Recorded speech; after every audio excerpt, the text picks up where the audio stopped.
Okay, so I'm just letting you guys know that I am outside. I'm still trying to work on the evidence to my case, but I'm outside. I'm with Jehovah. I'm with Jesus Christ. It's chilly. I know it may get a lot colder because it's been getting a lot colder, but I don't know what God will is as far as why I just cannot be at Barbara's house. He told me to leave. He showed me 2 nights in a row to leave her house. Right then, to like run up out of there, and I didn't listen the first night, and he showed me again the second night running up out of her house, and I still didn't leave. And then she called me and she told me to get out of her house if I did not go to the hospital, saying she didn't want me to have my baby in her house.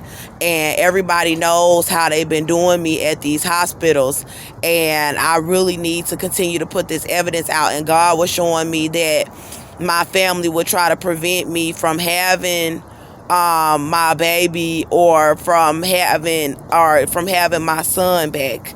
So, yes, I'm worried about my child. I've already expressed that, but I still have to trust God even when I don't understand. Because remember, he told me to leave up out of Henry Brown house, and I stayed over there on bed rest on the couch, and Henry Brown tried to set me up. And God had told me, run up out of there. Don't worry about your makeup. Don't worry about your hair. This time, God was showing me, don't even worry about your wig. Like, if you run up out of there without your wig, get up out of there. And I'm out here, like, even in the cold. And I was out there in the cold with Henry. But it was better than being set up to go to jail and be murdered.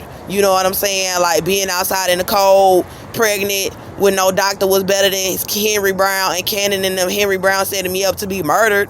So if God said run, and I didn't, and the next morning he tried to have me arrested. I don't know if he was trying to, well, I know God said it, and I know he called the police, and I was out of there. You know what I'm saying? So when Barbara had said over the phone, she was like, oh, well, we got to go get checked. And I told her, I was like, well, I'm working on my evidence, because I know that God had told me to press charges on Austin Metter, and that they out here trying to get me first, trying to set me up to go to jail, and I trust my God. So, I ain't trying to go into too many details, just hearing myself talk, but I don't know. I know last time I didn't leave when God said to leave, and when Barbara was like, oh, well, you can get up out of my house, and she was being very nasty to me over the few days or 4 days, however long I was in her house. She was being very nasty to me, and I was glad that the Holy Spirit came